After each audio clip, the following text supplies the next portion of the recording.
Welcome to the Navseam podcast, where classical gourmands everywhere can finally get their fill. Join us for a delectable discussion of Greco-Roman civilization stretching from the Minoans and Mycenaeans through the Renaissance and right down to the present. And now, ladies and gentlemen, here are your hosts, Dr. David Noe and Dr. Jeff Winkle.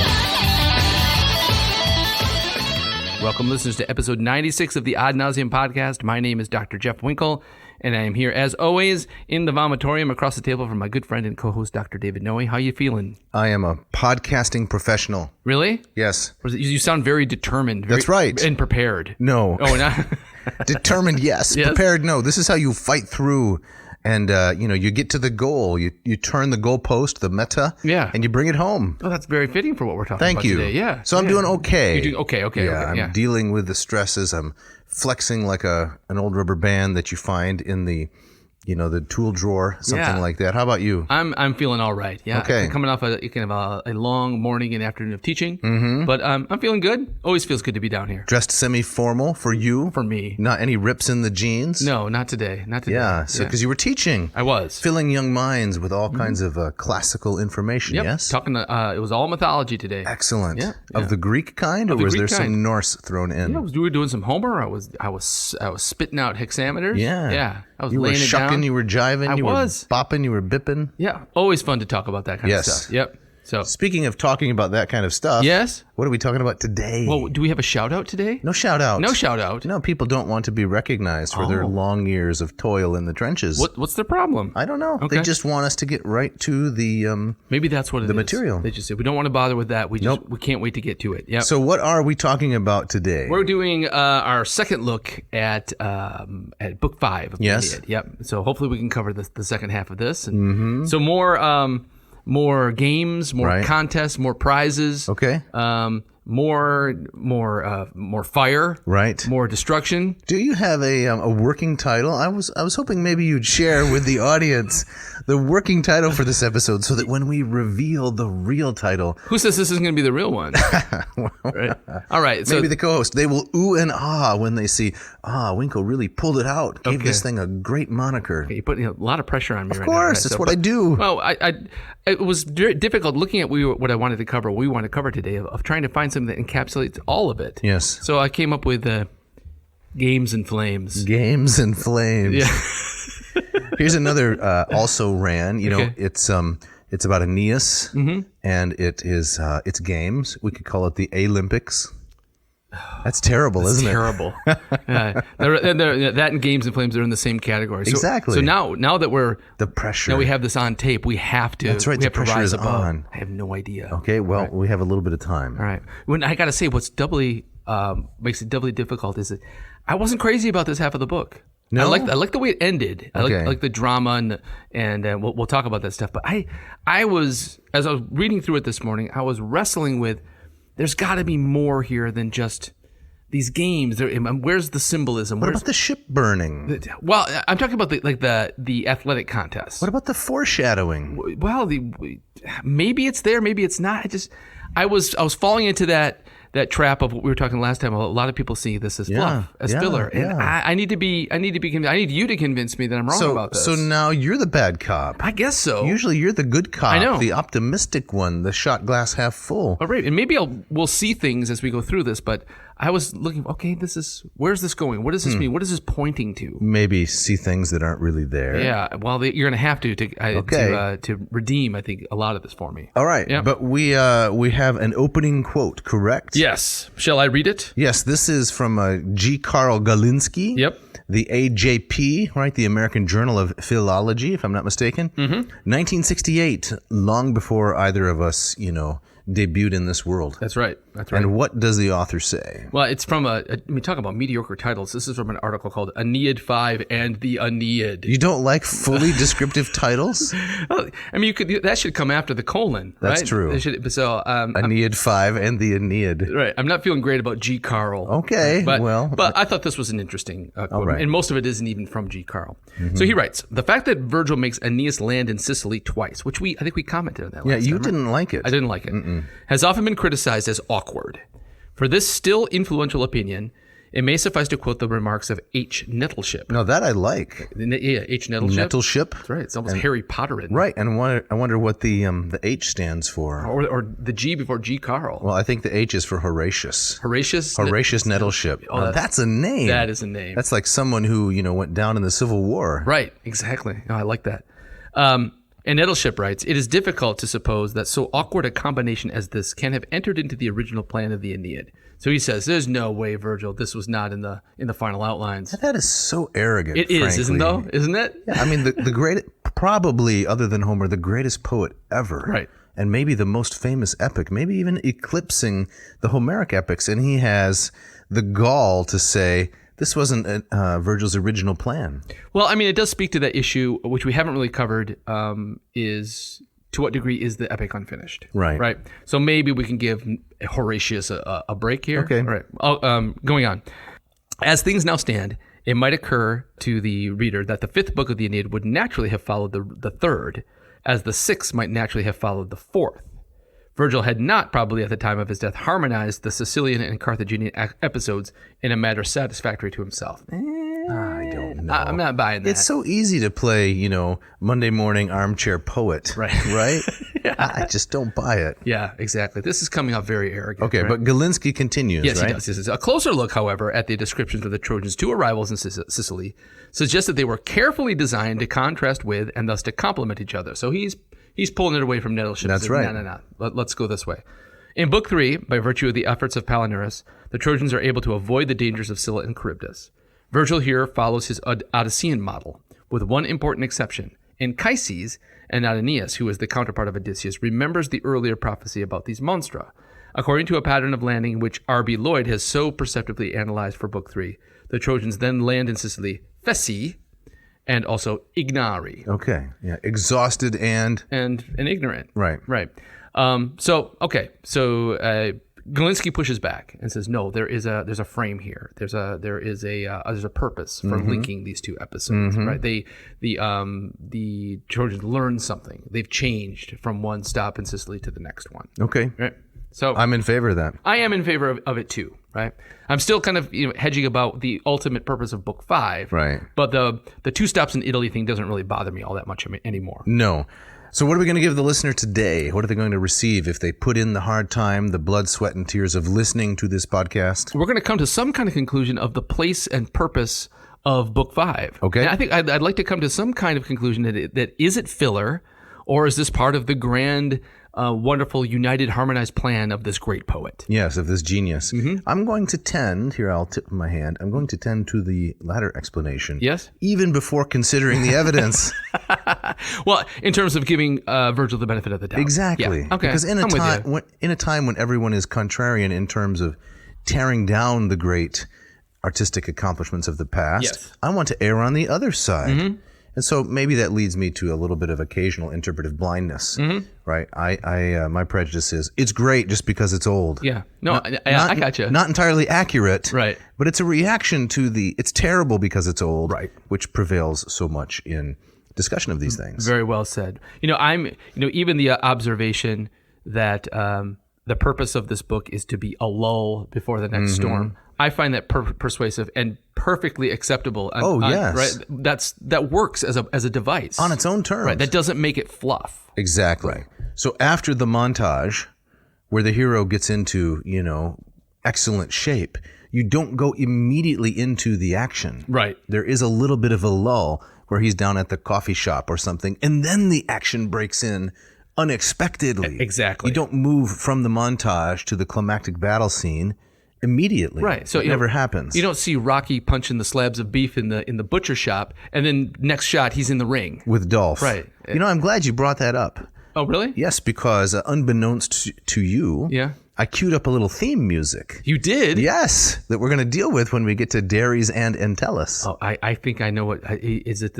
I'm not going to say. All right. Okay. The listener has to do the hard work again. The blood, sweat, and tears of the listening. Punch some meat. Gotcha. All right, so we're giving them theme song. Yeah. We're starting out with foot race. Foot race. Then Then we have boxing match, and then archery contest, and then some ridiculous, just a ridiculous Trojan game. I still don't fully get myself. Yeah, it's like that terrible game. Is it Sorry or Trouble? Oh, they're both terrible. Where the dice is trapped in the plastic globe. The Pop-O-Matic. I can't even think about it without a sense of revulsion. Even as a kid, I hated it. Why do they put these dice in the globe? Is that supposed to be fun? You didn't enjoy the pop? The sound? Yeah, no? I got over it after the second pop.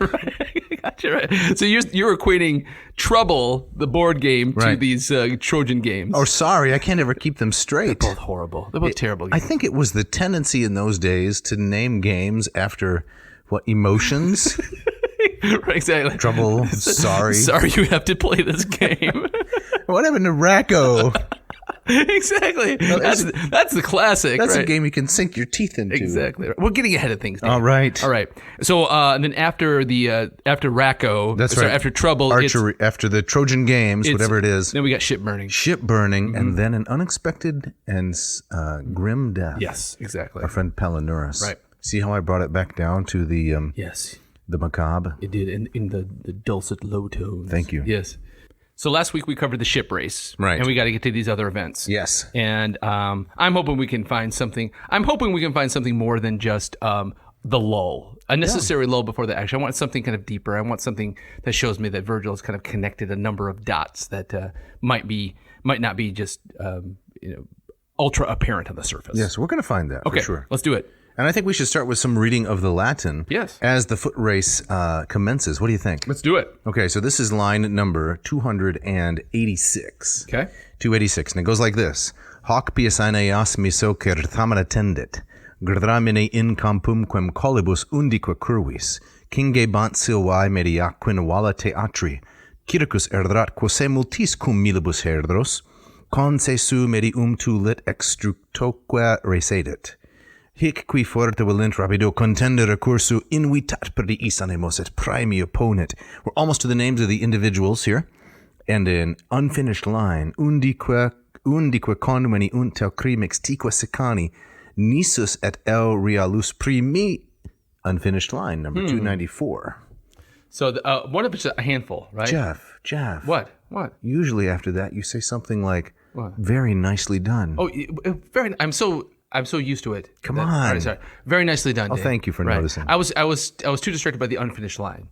All right. There's a handful of these in the Aeneid, right? Yeah, a couple dozen maybe. Right. And when some people talk about the unfinished nature of the Aeneid, I'm of the opinion that's really what that means. Mm-hmm. Not necessarily there's these grand things missing. Correct. Right. A few unpolished lines. Right. Should I give the Lombardo translation Let's hear of that? it, please. This contest done, that refers to the ship race. Pius Aeneas strode to a grassy field ringed by hills that formed a natural stadium. Reminds me of kind of Olympia. Yes. That's what I picture here. Yep. And thousands came with him. Here the hero took his place on a raised platform and invited all comers who had enough spirit to compete in a sprint for the prizes set forth. A crowd of Teucrians and Sicanians stepped up to enter, first and foremost, Nisus and Euryalus. Yeah.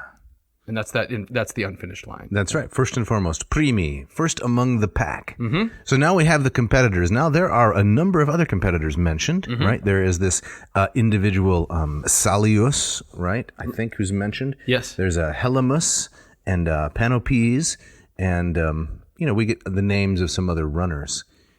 Yeah, and I think it's interesting that Vergil at the end of that list says, and many more whose names oblivion hides, which is how Lombardo translates. So there are many more that he can't even get to the names here. Right. Yeah. Yeah, forgotten by this point. Mm-hmm. And then we get this really wonderful kind of play-by-play. Yeah, the Vin Scully, as you were saying. It is another Vin Scully when he talks about the... Should I read the Lombardo translation? Well, before, I would love that. But before, let's just talk a little bit about track and field. Because last time we were saying that one of our favorite sports for both of us are the track and field events. Definitely. And I have to say, far more the track than the field. Oh, I love them both. You do? I do. It's hard for me to get into shot put, hammer throw, and javelin. I like the jumping. Like the long jump and the high jump. Okay. I find the pole vault fascinating. The pole vault is fascinating. I'll grant that. Right. But they don't move fast enough for me. Really? I don't want to wait around for 8 people to go through the pole vault to find out who won by a quarter inch. Right. I want to see 9.95 or something like that. I gotcha. They blaze down the track. I totally hear. I hear, and I really like one of the things I really like about track and field is the original the original purpose for these was if you could do these things well, you would be a great soldier. Of course. And all of track and field is based on military training. 100%. Right. And so the Olympic Games was a way of doing war without doing war. Exactly. Right. But they were connected to virtues within the communities. Right. So that's You're right. I like that kind of thing better than, say, ping pong. Okay. Right. What is the skill of ping pong? What does that relate to? You say it's detached from normal life? Yes, I do. I love ping pong. Okay. I'm pretty good at ping pong. Oh, really? But I've never used my ping pong skills. I've never applied that. No ping pongery. Well, it's based running and jumping. I mean, come on. Yeah, but it's based on it's table tennis, so it's based on real tennis, which also has no everyday application. Exactly. Unless you're the parent of multiple children and you're trying to get them all on the bus at the same time. There you go. Maybe that's where that comes into play. There's some analog. Right. Yeah. So I mean, games with that that involve kind of chasing a ball around, hitting it, throwing it, rolling it. Right. I can enjoy, but there's something kind of just raw and primal about track and field. It's the most basic human activity is running or walking. Yeah. Right? And anyone can compete. You don't need any special equipment. You don't need any special training. You're not going to do very well if you don't train. Right. But it is very basic. Mm-hmm. And it's interesting that the Greeks and Romans, to my knowledge, never developed any ball sports. They didn't, did they? No. And other cultures, that one might consider primitive, at least ancient, like the Native Americans, they developed something kind of like a lacrosse akin to lacrosse. Right. A high-speed, brutal, highly skilled ball-based game. Mm-hmm. Nothing like that. I've never thought about that. And I don't know why. Right. Yeah. I don't know why. Lacrosse wasn't really practiced for war, so far as I know. Right. Some of the skills probably transferred, but they didn't have that. They didn't have it. I mean, they threw things. They just didn't chase after them once they threw it. That's correct. Yeah. So, I love track and field. It's interesting that we've known each other for this long. We've never kind of shared that that affinity. And like Aeneid Book 5, we live in the golden era of track and field.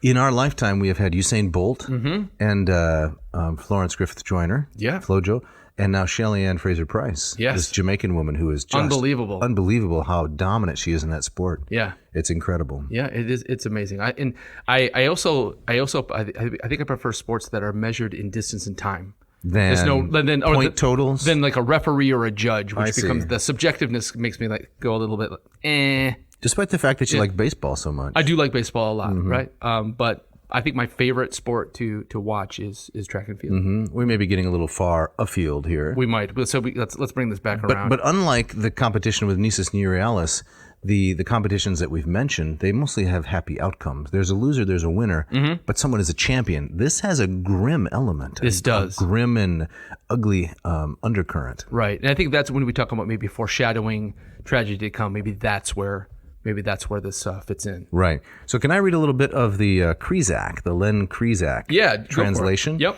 As Aeneas speaks to the crowd, he says, Aeneas spoke out to them, "Take these words to heart and mind. You shall have a prize when you depart. To each 2 steel-headed Gnosian arrows brightly buffed, and a chased axe with double blades to carry off. All these for every man. The first 3 places, though, with more, and wear pale olive wreaths about their brow. A courser well caparisoned goes to first place. Next earns a quiver full of arrows made in Thrace, an Amazonian quiver hanging from a wide gold belt that's jewel-clasped. Third should be satisfied to carry off this Argive helmet." Again, just acknowledging how difficult that is to put this into rhyming couplets. Yes, right. Yes, it is. Yeah. So he spoke, each took his place, and at the sudden signal broke, sprinting from the start line, like storm clouds they burst forth. Focused, every man thought he would finish first. It's Nisus flashing far ahead of everyone. So that's the beginning. Nisus. He takes off. Yes, the young man of the two. And he is quite literally the front runner. And how does the action develop Vin Scully-like from that point? All right, shall I pick it up with Lombardo's? Yes, please. So, next, but far behind was Salius, and trailing behind him, Euryalus ran third. Helymus was in fourth, and hard on his heels was Diores, leaning over his shoulder. In a longer race, Diores would have passed him, or they would have finished dead even. They were in the final stretch, tiring as they came up to the line, when Nisus had the bad luck to slip on a patch of grass wet with the blood of slaughtered oxen. Sacrificial gore. Right. He was already celebrating his victory when he lost his footing and fell face first into the filthy gore from the sacrifice. All right, now maybe this is just me, but I can't help but to picture the scene, read the scene, and not see a little bit of kind of dark comedy in it. And I don't know if that's Vergilian, But the fact that he reminds me of a running back, kind of hot dogging before he actually reaches the end zone. Oh, yeah. Where's the moment where you fumble, right? And just the fact that he slips and just wipes out as a kind of almost physical comedy there. Yes. But I don't know if, like, from a Roman perspective, if they would have seen the kind of the ridiculousness of that scene. Well, right? I don't know. I can't say. You are much more, I think, in favor of dark comedy than the average individual. Maybe. The Coen brothers, right? Yes. Are I'm sure your favorite filmmakers. Without a doubt. Yeah. Yeah. So I think they would have been in mind of what's coming in Book 9. So it's dark, but it's not so much comedy. Now, in Book 9, we'll deal with it when we get there, Nisus and Euryalus die in a midnight raid. And it's a bloody, gory mess. And this anticipates it. So I think it's kind of disgusting that he slips in what he slips in. Yeah. But it foreshadows the coming doom in Book 9. Right. So can you explain more for the listener? What does this mean to slip in sacrificial gore? Well, I think it certainly has kind of the whiff of sacrilege about it, right? In a poem that is so interested and invested in rituals being done correctly and by the book, to slip in the gore of a recent sacrifice seems, even though it seems Vergil presents it as accidental, right? It seems it's like Actaeon stumbling upon Diana. It's about the guy who holds to steady the Ark of the Covenant as it falls off. It's just kind of like there's nothing. There's an innocence about it, but a line has been crossed. And it's almost like, okay, he's going to pay for this. Right. That's how I see it. So this was a sacrifice that was done in the meadow, right? Nisus does not know it's there, but maybe the sacrificer, the sacrificant, didn't clean up after himself. Is that implicit? Is all of the entrails, the intestines of the animal supposed to be consumed on the altar? Is this an instance, in other words, of an incomplete sacrifice? I don't. That's really interesting. I don't know. I mean, it made me think of like the theater space where the altar is at the center of the orchestra, and there'd be a sacrifice to Dionysus before the festival would go forward. My sense was always that the sacrifice would be wet with and tainted with blood as the performance went on. Right. But I don't know where that's coming. Just the visual aspect of the sacrifice that's always there that tells the audience, yes, you're watching a play, yes, you're watching a running race, but this is an act of sacred to Dionysus. Yes, exactly. I do wonder though, why are those elements there on the grass? Yeah. Right. So this would have been, to be a little graphic, the animal is gutted, right? Its intestines are removed. The thigh bones typically are wrapped with the fat of the innards, so the femurs, and then it's placed in the middle of the blazing hot coals. Yep. And the aroma is supposed to be pleasing to the gods. Yes. But why is all of this, liver and intestines and pancreas, why is this all kind of rotting on the grass there? Right, exactly. That's out of place. Right, because there's not a sacrifice like before this match is not mentioned. Like, what is it doing there? And exactly, is it left over from something? Is that an act of sacrilege itself that this is? It's possible. It shouldn't be there. Yeah. Right. Can I read a little bit of the Krizak here on the same episode? But then the end in sight and runners panting for the finish, Nisus slips in sacrificial gore, the grass and ground all soaked and slicked in slaughtered steer blood, slime, and crud. No matter how exultant here, the boy could not hold on the flailing, tottering steps. He tries to print the ground with fail, and down he slips, face down in all the dung-mixed mire of sacrifice. Oh, that's pretty good. It is. Oh, that alliteration there with the S's, it sounds gross. Slippery and disgusting. Yes. And he ends up face down in the mire of sacrifice, but it's mixed in with the dung of the animal. Yeah. Ugh. So this is an awful thing for Nisus. Yeah.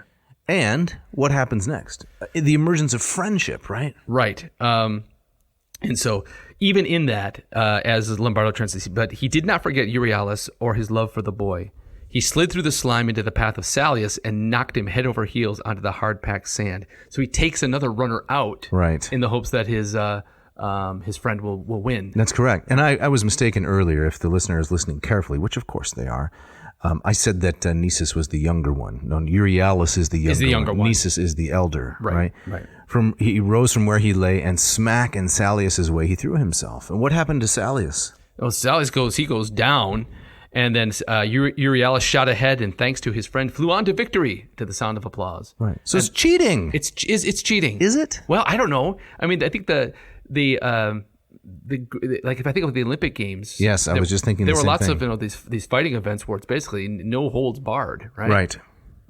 But you're thinking of the ancient Olympic Games, right? Yes. The pancration. Yes, exactly. The everything goes Right. sort of event. Which is not a running race, right? No. I mean, if it was an everything goes in a running race, wouldn't you be tackling your opponents at the very beginning and trying to take them out along the way? I wouldn't say necessarily, because only if everybody does that would you have an advantage. Right, that's true. That's why you're tackling Winkle. The other guy Guys is sprinting up. is down at the end already. Right. So in the recent World Championships, this incredible U.S. hurdler, Devin Allen, he's running the 110-meter hurdles, and he was disqualified for leaving the blocks too soon. A false start, even though it's a matter of milliseconds.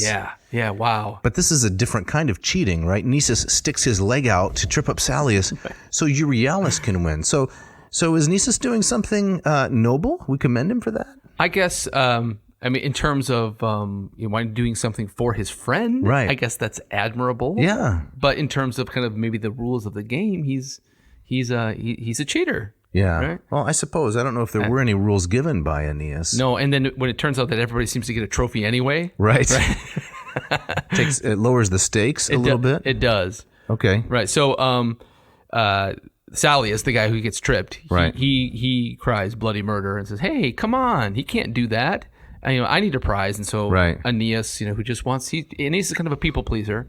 He says, "Fine." He says, "Okay, I'll give you this lion skin I have in this box over here." Right. I just happen to have with me. Right. Yeah. And then Nisus sees Salius get something. Well, he goes, "Hey, if I hadn't slipped, I would have won." Right. And so Aeneas goes, "Yeah, here's a shield." Right. So everybody gets this stuff, and So Krizak, Yeah. Euryalus shoots past and wins. He takes first place, jogging on through to cheers.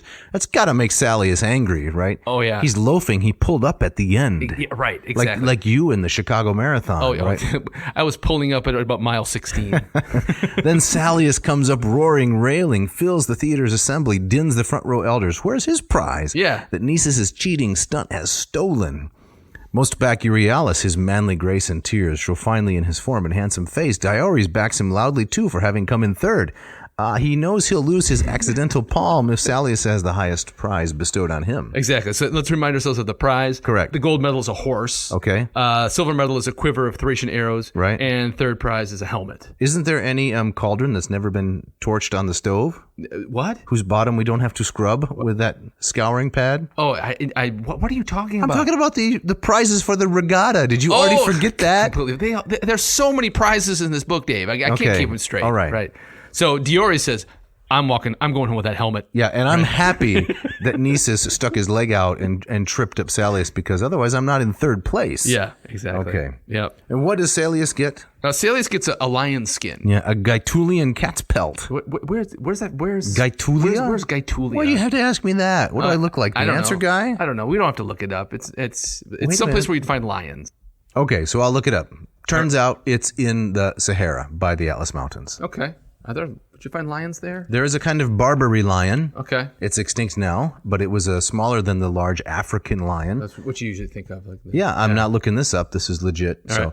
the Barbary lion, I don't know exactly when it became extinct, but it was alive during historic times, times of the Romans. Okay. It's kind of a dark mane, I think. All right. Exactly. So Salius gets one of those. So Aeneas has picked one of these up along the way. Well, come on. I don't know. While he was in Carthage, Maybe. I imagine Dido gave him a number of presents. I guess so. It's just the piling up of these things just gets kind of ridiculous to me Maybe after a while. Maybe these were gifts at the wedding shower. Maybe. Okay, I'll buy that. You thought of that? Yeah. So we got to keep moving, Dave. Okay. So I think that in terms of looking for symbolism, foreshadowing, the slipping in the gore Right. foreshadows a dark end for Nisus and Euryalus Yes, in coming book up 9. in a few books. Right. Okay. All right. What's next? What's next is we move from that to the boxing match. I love this one. I do too. I really enjoyed this. I don't know if it has anything to do with kind of connecting dots to fate and tragedy or things to come, but it's a great scene. I don't think it's connecting dots, but I do think there's a very important moral lesson that underlies it. Okay. That has to do with the superiority of age and experience over youth and foolishness. Do you see in that kind of that Roman reverence for elders that you tend not to see amongst the Greeks? Yes, the mos maiorum. Yeah. Right? What is morality? It's what our ancestors have always done. That is the Roman answer, right? Right. And so the elder boxer Entellus, is it Entellus? Entellus, yes. Yeah, Entellus, the descendant of Hercules, he represents age and experience and wisdom. And I think we can connect this to Aeneas. This is a little bit of Aeneas' coming of age now that his father is dead. Ah, okay. Right? Had it been the younger man, Dares, who won the boxing match, we wouldn't see character development in Aeneas. We would see hope and optimism and youthful strength winning out over seasoned experience. Okay. Connecting Aeneas. Now he's the grown man, even though Anchises is dead. Right. Okay. I mean, in this book, I still don't see a lot of growth in Aeneas. He's still kind of the bland man. He's a man bland on the stand. He's a bland man on the stand handing out prizes. Okay. Right. All right. So I see this as I think a foreshadowing towards I think a Roman virtue. I'm not so convinced about Aeneas' own maturation yet. Okay. All right. So here we got to key up some music to get us in the mood for the coming boxing match. Let's hear it.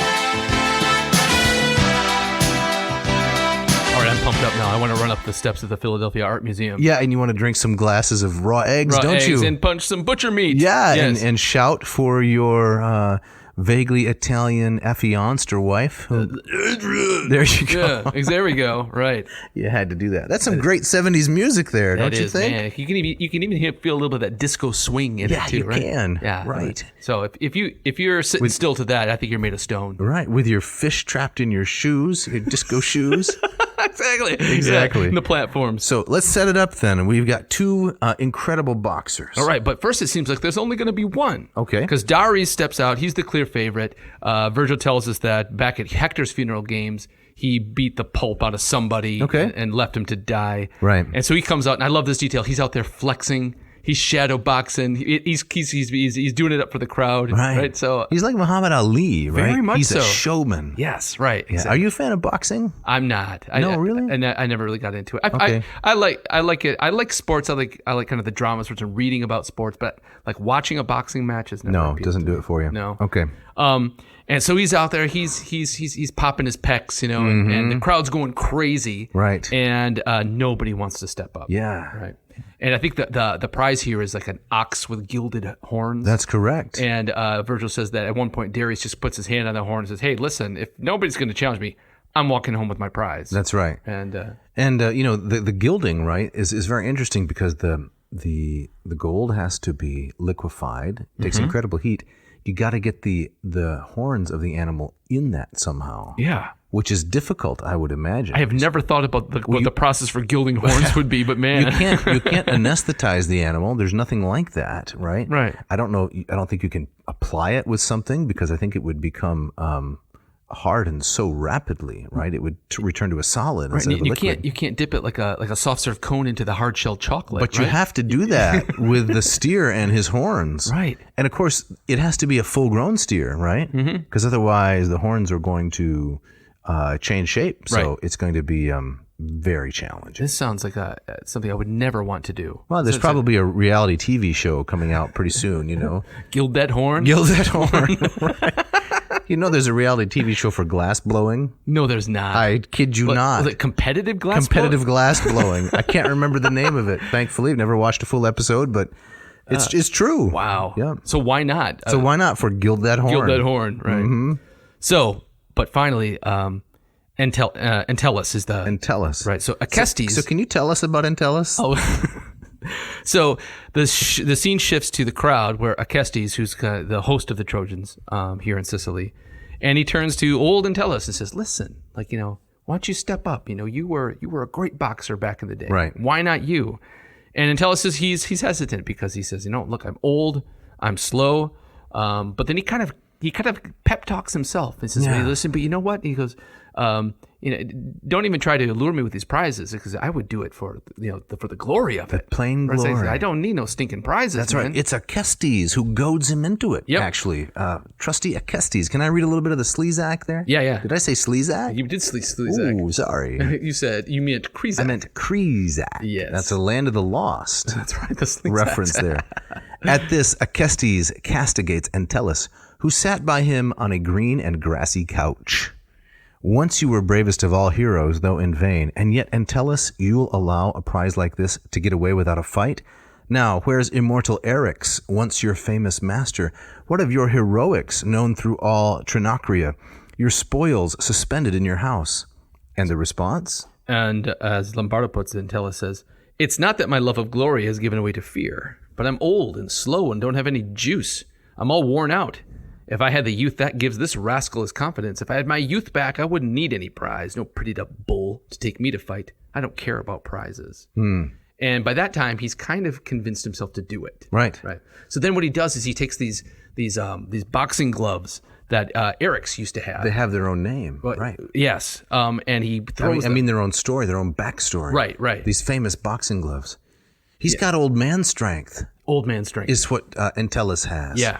And he's got wisdom and pride, right? Mm-hmm. He's not going to literally rest on his laurels, right? The expression of the grassy green couch he's sitting upon. Right. He stands up and he goes for it. Right. And so he throws in these giant boxing gloves that has their own legend behind it. Right. As a clear way of kind of literally throwing down a kind of gauntlet. Exactly. Right? And a so, glove slap, if you will. Yes. Right? And it says to Darius, deal with this. So right? So who is this Eryx and what's going on? So Eryx is well, let me read the Lombardo translation. Okay. He explains this. So Entellus throws these gloves in, and his voice boomed out. He says to Darius, "What if you have seen the gloves of Hercules in the grim fight on this very shore? Your half-brother Eryx wielded these weapons. You can still see on them spattered blood and brains, and stood against great Hercules with them. I used them too when my blood was hotter, before jealous old age sprinkled my gray in my hair. But if Trojan Darius objects to these gloves, and if that sits well with pious Aeneas, and Acestes approves, we can even up the fight." So Eryx is, as Acestes says, was Entellus' master. Okay. A great fighter. Right. Semi-divine, I believe, or a demigod. I'm forgetting his parentage. Yes. But he looms as this great warrior, this great fighter. Right. Yep. And so they decide, okay. The Joe Louis, you might say. The Joe Louis? Of boxing. Right. So Joe Louis, right, and Sonny Liston, these are legendary guys. Right. Joe Louis, maybe the best of all time. A Michigander, if I'm not mistaken. Yes, Detroit. Yeah. Yep. And so he's the revered one, Eryx, and then there's the younger fellows, right? This is Tyson? I would say Tyson is like Darius, right? Yeah. A force of nature. But some of the older guys never would have fought him. But he's, it's a lot of bravado, right? Mm-hmm. I got to be careful what I say. It's Mike Tyson after all. Right.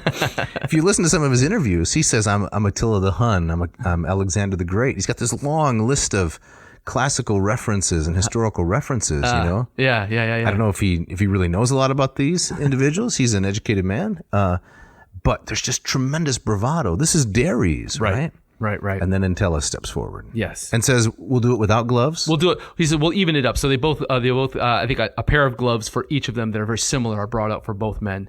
And so they're both wearing similar gloves. So he doesn't have the big lead-lined, massive clubs that Eryx used to wear. Right. So it evens it out, at least to the degree of the equipment that they're using. Okay. And speaking of equipment, yes, it's time for the ads.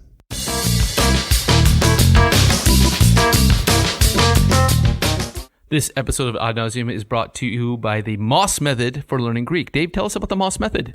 Thanks, Jeff. Well, the Moss Method is a program I've developed based on the work of Charles Melville Moss, 1893. And it's a way to go from neophyte, little or no knowledge of Greek, to erudite. That's correct. So I've taken the last 30 years of my studying and teaching Greek, and I've compressed it into this course using this first Greek reader by Charles Melville Moss. Really interesting stories. We were just talking about Hercules. There's a great story in here about Hercules trying to decide between virtue and vice as he sets off on his adventures. Mm-hmm. There are excerpts and adaptations from Plato, from Lucian of Samosata, from all different kinds of authors, Xenophon, Herodotus, really interesting. And this course I've put together, it features 4 different modules. One module costs you $325. We're running a sale presently. Gets you 40 videos, lots of assignments, and weekly interaction with me. Fantastic. So if people are interested, they can go to mossmethod.com. That's correct. And they'll find some free stuff there, right? Lots of free stuff. Okay. Probably more than 100 free instructional Greek videos. Wow. Okay. On a wide variety of authors, New Testament, Old Testament, and lots of classical guys. So they can kind of test drive it. That's right. A bit. That sounds great. Yeah. Church fathers as well. And if they like what they see, then they sign up. Fantastic. And every Friday, what do they get? They get them office hours, right? That's correct. So they meet with your kind of ne'er-do-well assistant. Yeah, my right? flaky. No, that's not. They meet you. No, they meet with me personally. That's the right. ne'er-do-well me. Yeah. And we look at New Testament. We look at classical authors. We look at Homer, Sophocles, whatever you want. Really, it's a time for anyone who's in the course to meet over Zoom and form some good friendships, people all over the world, and ask questions. Fantastic. Mossmethod.com. Check it out. This episode is also brought to you by the good people at Ratio Coffee. Jeff, did you have coffee this morning? I did. Yes, and did it come from some squirty plastic machine pumped out of a giant, larger machine at the rate of 1,000 per hour and sold for $9.95? I wouldn't dream of doing that anymore. No way. Not anymore. You've turned a corner, haven't you? Right. I started with the Ratio 6, which is a great machine. Right. I've upgraded to the Ratio 8, which is a wonderful machine. It's beautiful. Mm-hmm. And it just, at the end of the day, it just makes the best cup of coffee consistently every single morning. So you're not going down to Barstucks or the Beagle Brunery? No. I'll never set foot in those places again. Right. I've seen the light. Okay. Yeah. So tell us about the Bloom stage, which I understand is probably your favorite stage. It is. Sometimes I get stuck there myself, just in my mind. Right. But the Bloom stage is where stuck there. all that CO2 gas is off-gassed, and that just leaves for I think the real magic happens is in the brew stage where it all comes together. But without that Bloom stage, though, it's a lesser product. Yeah. Making coffee is tricky, and the Bloom stage is what allows the off-gassing, like you said. So let's say that the customers are interested. The audience, I should say. I've already turned them into customers. They're interested in checking out this coffee, but they're not familiar too much with the stages. Maybe they need a kind of coach, maybe like a stage coach. Could you do that for them? Coach them through the stages? Yeah. Right. Well, you've got 3 stages. You got the bloom, the bloom, the brew, and then it's ready. It's very simple. And how many buttons do you have to push to get this ratio to work and get rid of the brackish tang? It's one tap. One tap? You brush your finger against it, and the whole thing sets in motion. And you got to stand there and watch it and fiddle with levers and so forth? Not at all. Okay. Right? If it's fascinating to watch, but you can step away, and within minutes you have your perfect cup of coffee. You come back. Yep. I had a great pot this morning. Nice. Delicious coffee made in my Ratio 8. Yes. Oyster color with walnut accents. Fantastic. So let's say the listener wants to score one of these heirloom type of machines. Yep. What should they do? They should go to ratiocoffee.com, RATIO. You can find your favorite machine, the 6 or the 8. You put in this coupon code, ANCOV4. All right. And that will get you 15% off either machine. Check it out. You will not regret this. You won't. This episode of Ad Nauseam is also brought to you by Hackett Publishing. Hackett Publishing celebrating this year their 50th anniversary with their offices in Indianapolis, Indiana, and Cambridge, Massachusetts. These guys are my favorite publisher around. They've got such a huge, wide selection of every corner of the classical world you could ever be interested in, as well as many other different disciplines and historical eras from around the world, from religion to philosophy to art, architecture, literature. Hackett is the place to be. Dave, what do you like about Hackett? Well, many of the same things that you mentioned. I like the broad sweep of titles that they offer. I like the fact that they're inexpensive. I'm a classicist, right? That's where I earn my bones, as they say. But I like the fact that Hackett has such a breadth of things to read. So I'm looking at the website right now, 7 Myths of Military History. By a guy named John Hostler, and right next to it, Women in Colonial Latin America. That's a really interesting subspecialty. Yeah. And I like to read lots of classics, but I also read around a little bit. Right now I'm reading something about the establishment of the British Empire, Sir Francis Drake and so forth, and I like to read adventure stories and such. Hackett has pretty much all of that you could desire. Yeah. No, I echo all of that. And listener, if you want to take advantage of this, check out hackettpublishing.com. That's HACKETT publishing.com. Just search around their huge selection, find what you want, and in that coupon code box, type in AN2022, and you'll get 2 wonderful gifts. You'll get 20% off your entire order, and you'll get free shipping. Yes, check it out. You will not regret this either. No.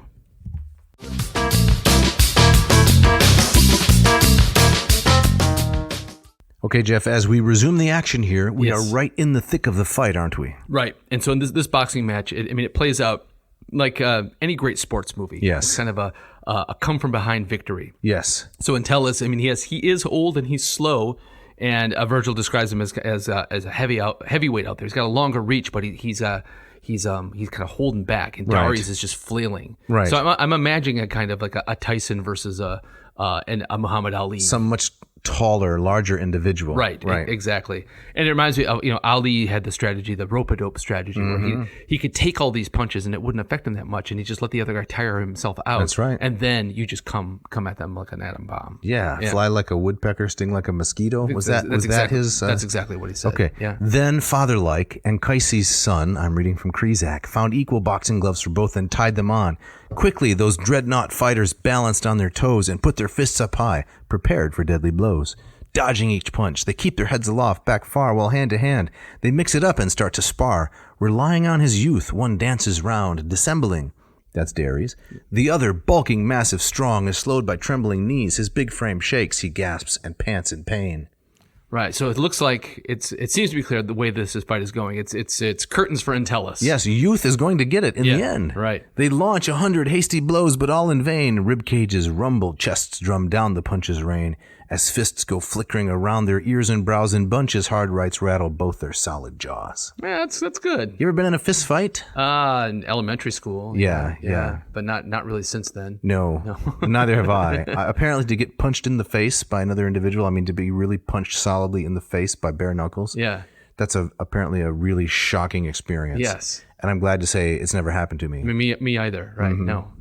I can never see myself getting into the ring. Maybe after we wrap up this episode, you and I can go a few rounds. Spar out in the parking lot. Right. But then Entellus comes back. Okay. Right. And he starts. This is Lombardo, right? This is Lombardo, right? So Entellus showed a high right hand and stepped in for a hard downward blow. Darius saw it coming and twisted out of the way. Entellus spent all of his force on the air and fell heavily onto the ground. So Vergil uses the simile of a pine falling to the ground. And the crowd gets on their feet. They're shouting. Well, read us some of the simile. Okay, like a vaulted pine uprooted and falling to the ground on Erymanthus or great Mount Ida. So a big tree falling back home. Trojans and Sicilians were on their feet, their shouts reaching the sky. Acestes ran out to lift his old friend from the ground. But the great hero was unfazed by the fall and returned to the fight with even more spirit. Here he comes. Pumped up by anger, fortified by shame, and fiercely proud, he drove Darius all over the arena, hitting him with a right, with a left, pelting him without letting up. Like stinging hail, both fists flying, the hero pounded Darius until he sent him spinning. Isn't that? It's just, I love the That's visuals. great. Yeah. Right, left, left, right. Yeah, it's great. And but then Aeneas has to stop the match, otherwise Entellus would have killed Darius. Yes. But what happens to Darius here? Dave, you got that? Yeah, he limps off to the boat, basically. As Kresak says, with weak knees dragging after him, his good friends led poor Darius to the ships, propping his ragdoll head that lolled this way and that. His mouth spat gore, all clotted with teeth and blood. His friends collected his allotted prize of sword and helmet. Like a toy, maybe? Exactly. Here's your sword, here's your helmet. Here's your sword and helmet. That's just here's your plastic helmet. Have a good time, kiddo. But the palm and bull, Entellus claims, exulting with a heart that's full. Winning the beast means glory. God is born, he cries. And Trojans, see how strong I was once? Let your eyes take in the death you spared your Darius. That was all. And then he does something next, which is really incredible. Yes. Then staring in that bullock's face and standing tall. This was the one with the gold-dipped horns. Yes. Before the matchless prize, he raised his right above that stunning beast and brought down hard the leaded glove. Between the horns, brains scattered from the smashed-in skull, laid out in lifeless spasms on the ground. The bull, over its battered form, he cries out from the heart, Eryx, for Darius' life, this victim's better barter. Time's champion now, I doff my gloves and end my art. So he sacrifices the bull with a single blow to the skull. That's right. Crushes the animal's head. So it dies in place of Darius. Yes. Right. So I'm killing this instead of killing Darius. Wow. And I'm dedicating it to Eryx. Yeah. The old champion. Man. And then he's done. He retires. So you go out on top. That's right. That's right. I'm out of here. Leave him wanting more. That's right. Right. All right, we got to move on to the next event, right? Okay. So next up is the archery contest. Now, is this a snoozer? This is a snoozer. How do you feel about archery?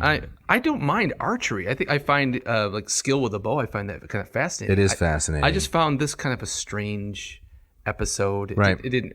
I think that if Vergil, if I were Vergil to rearrange this episode, I put the boxing match last. Oh, so now you're going to pull a nettleship, right? Maybe a little nettly here. Yeah, a little Monday morning armchair poet and tell him how to do his work. Because I know I'm looking for it because the contests really end with the Trojan Game. Okay.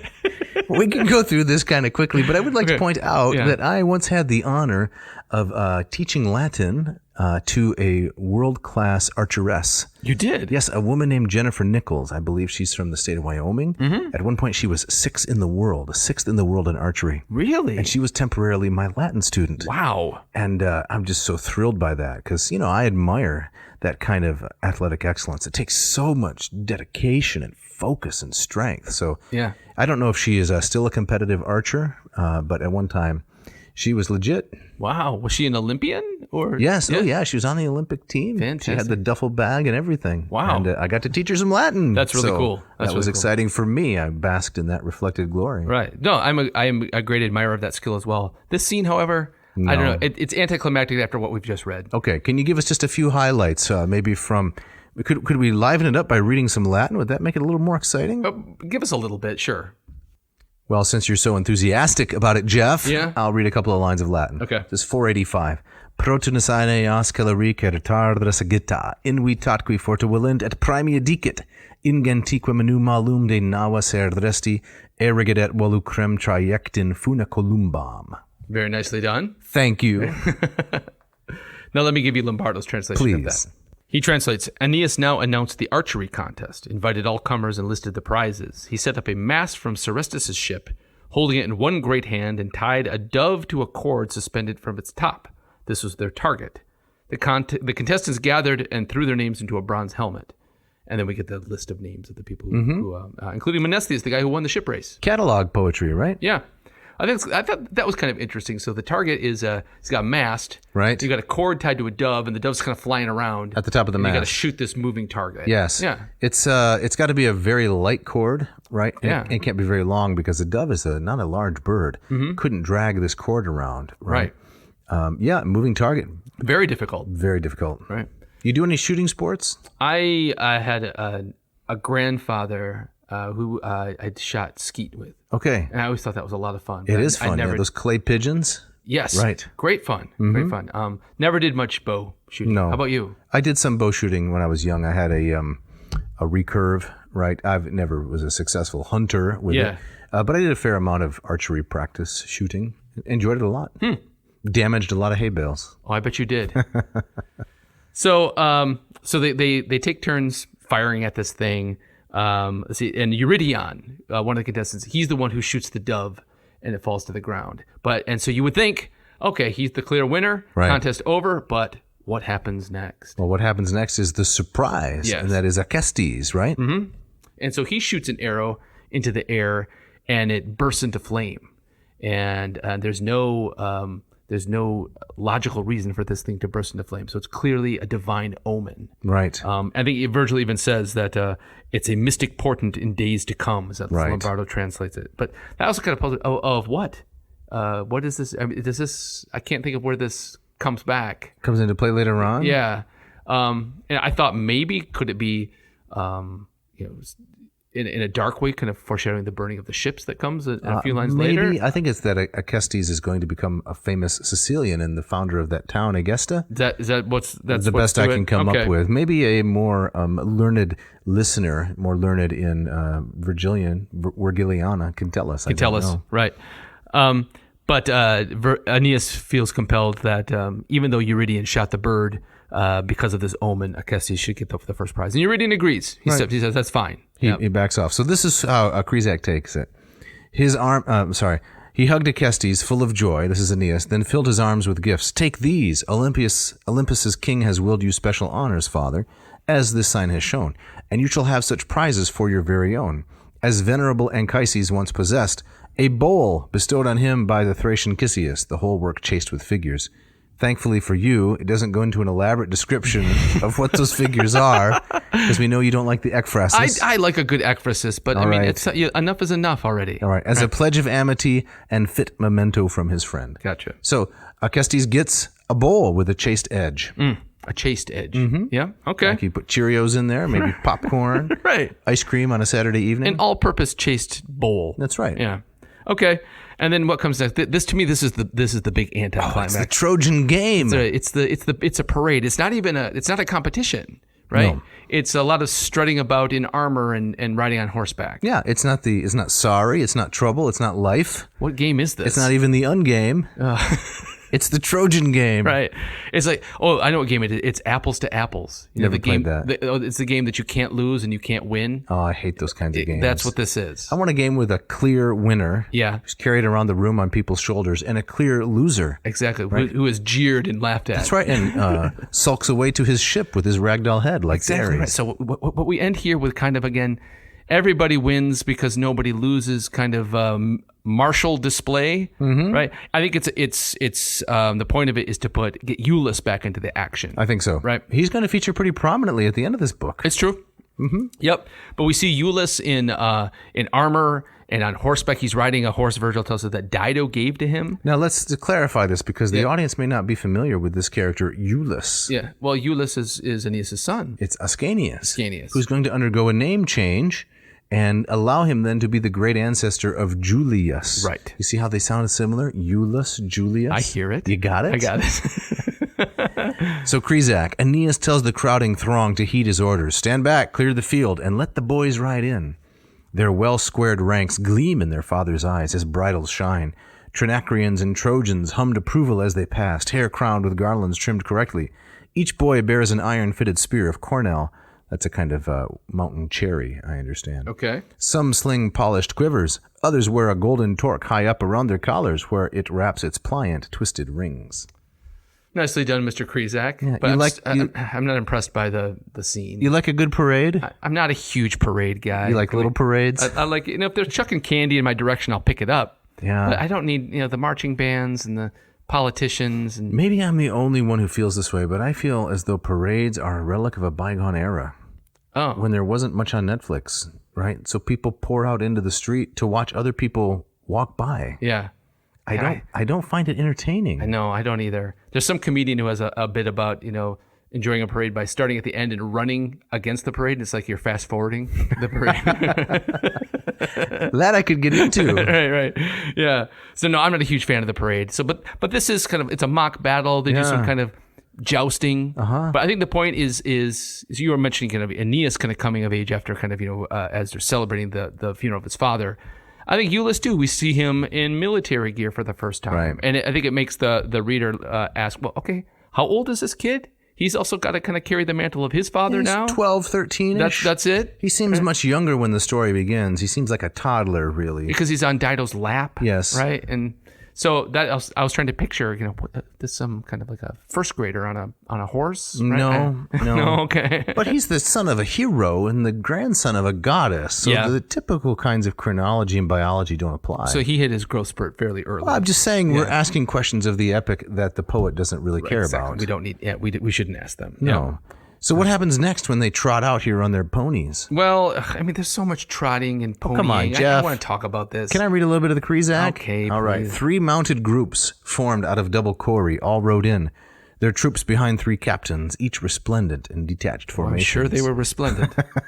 Formations all with leaders uniformly matched. For someone who hates parades as much as I do, I'm really enjoying reading this. One happy battle rank is led by little Priam, who carries on your line his famed grandfather's name, Polites, forebear of today's Italian race. He's mounted on a dappled white-flecked horse from Thrace. Seems more and more like a fashion show, doesn't it? It is totally a fashion show, right? Or it always strikes me also kind of the annual, or back in the Soviet Union, right? The May 1st, the tanks and missiles parade, right? Yeah, and the Moskvas coming out into Lenin Square there. Yeah. But it is an opportunity for Vergil to kind of look forward now. So because it's not about Anchises anymore. It's certainly not about Dido. It's about where this whole thing is going. And so I think it anticipates book 6 in the vision and the visit to the underworld, where we get a true vision of kind of the Rome to come. Well said. Right? You pulled a lot of meaning out of that. Okay. Incredibly. Even though what they're doing is riding around on tiny motorcycles like the Shriners. That's right, exactly. So it's a ridiculous image, but it points to something fairly deep. Right. People are holding their corn dogs and cotton candy. Right. And so Vergil tells us that the Romans to this day will play this Trojan game. And in Lombardo's translation, they call this game Troy, or they call it the Trojan Troop. Yeah. Right. And it's the Ludi Troiani, right? Right. Celebrated each year in Rome. Some apparently vague historical connection to Troy. Right. So and Vergil is capitalizing on that. Yes, exactly. He's pointing towards Augustus. A little bit of fan service. But when this ends, the fun and games are over. That's right. And Vergil tells us, then fortune shifted. And now it gets dark. Oh, I like the change in your dulcet tones. Thank you.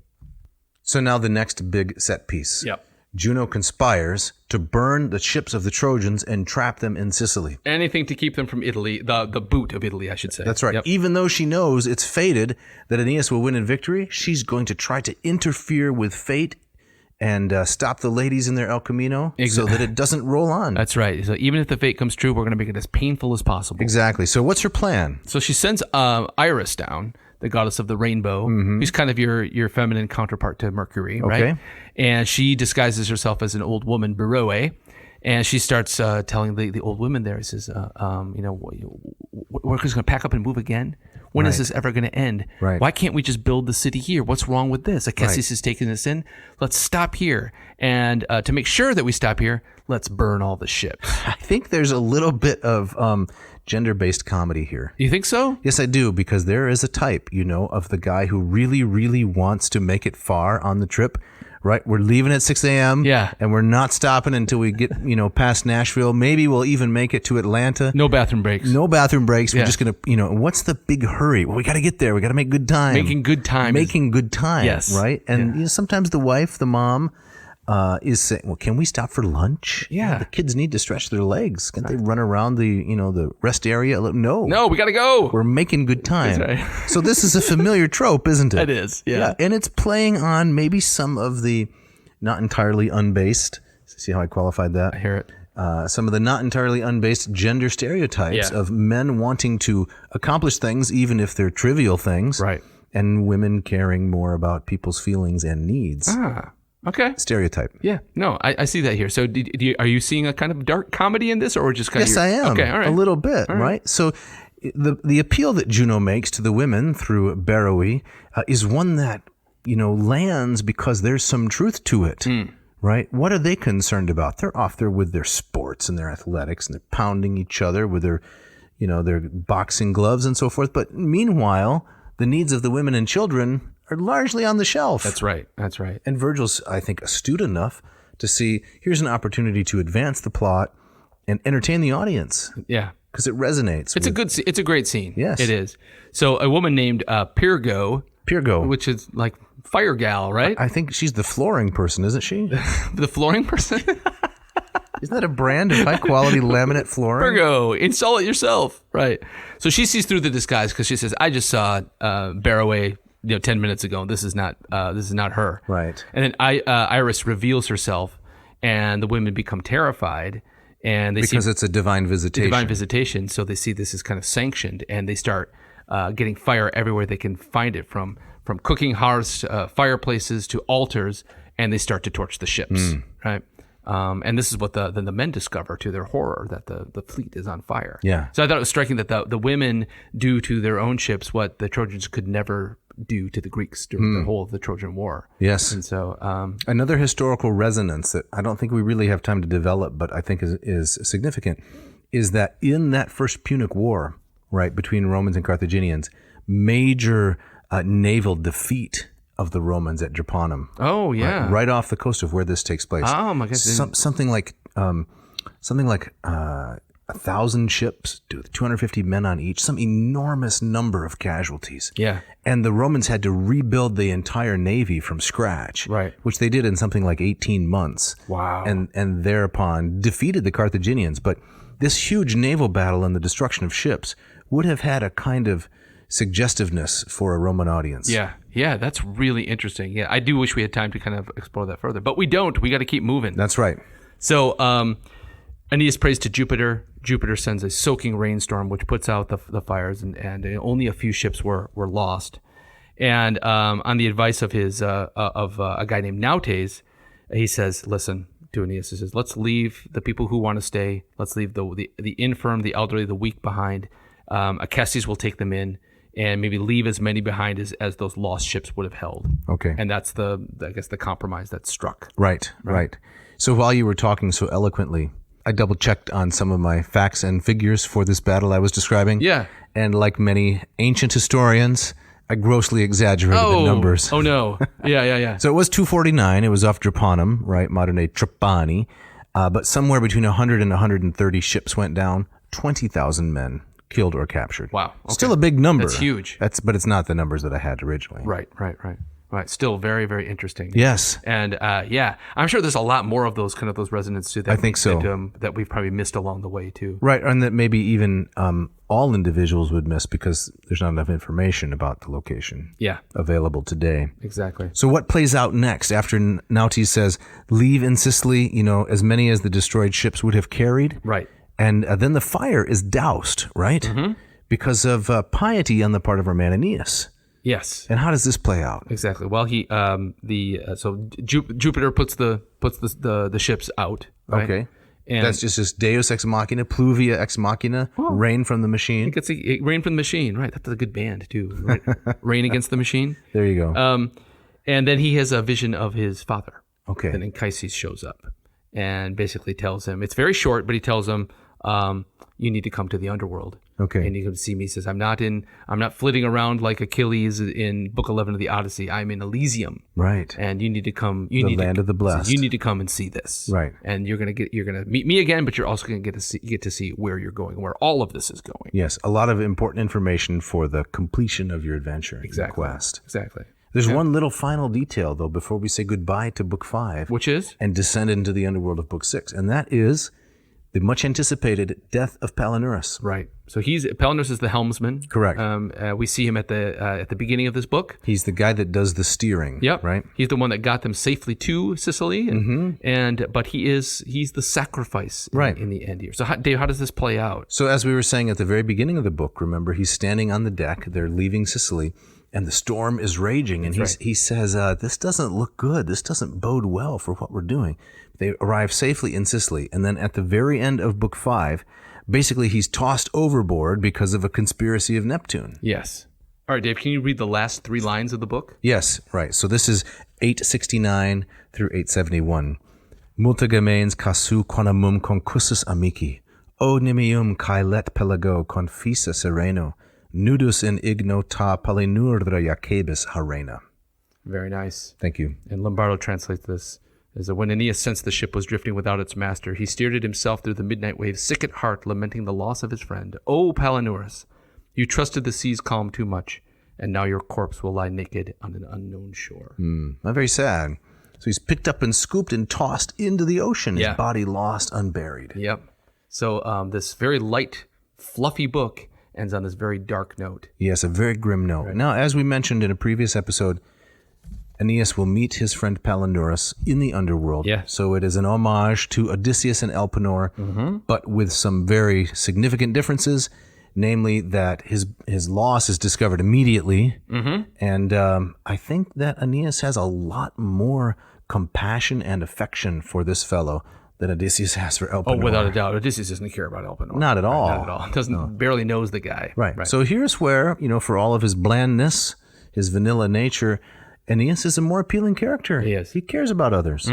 Exactly. So we'll watch that further develop. Okay, in Book 6. Yep. Well, Jeff, we got to get out of here, don't we? We do. And as always, we got people to thank. Yes. Mishka for all the hard work she does putting this together. Yes. To Scott Van Zen and Ken Tamplin for the great music. Great music. Yep. Check out their website. See if you want to learn some guitar like Scott or how to sing like Ken. You can find their names online pretty easily. Yep. And if you want to fill that gaping hole in our shout-outs, yes. Write to us. You can write to Dave at adnauseam.com. Don't forget the V. Or Jeff at adnauseam.com. Don't forget the V. Right. You can also check out my Latin program, latinperdiem.com/LLPSI. If you want to learn how to read and translate Latin like Jeff and I do, this is a great place to start. Fantastic. And so, Dave, what are we doing next week? Next week, we're going to launch into Book 6. My favorite book. Yes. I love The Descent to the Underworld. Right. Catabasis. We'll do at least 1 or 2 episodes on Book 6 before maybe we take a break. Yeah. Give the audience a little bit of variety. In the meantime, they're going to want to pick up an Ad Nauseam t-shirt. Yep. Or maybe a t-shirt that has a nice Greek vase image on it and says underneath, Quae nocent docent. Yes. Which means... what doesn't kill you makes you stronger. That's correct. Right. Be your own Entellus, in other words. Yes. What harms teaches. That's right. Yep. So I think that pretty much wraps it up, doesn't it, Dr. Winkle? It does. I believe I have the customary parting shot this week. Yes, you do. I like this one. Let's hear it. This is from the great Jerry Seinfeld. All right. He says, "How about that seedless watermelon? What an invention. Scientists are working on this. Other scientists devote their lives to fighting cancer, AIDS, heart disease. These guys go, no, I'm focusing on melon. Oh, sure, thousands of people are dying needlessly, but all this seed spitting has got to stop. You ever try and pick a wet one up off of the floor? It's almost impossible. I'm devoting my life to that. So I guess if they can get rid of the seeds, the rind is going next. What do we need that rind for? Get rid of the rind. They're not going to stop until they're making in the ground, ready to eat fruit cups growing right out of the ground." Jerry Seinfeld. Yes. Very funny. Thanks for listening. Thank you.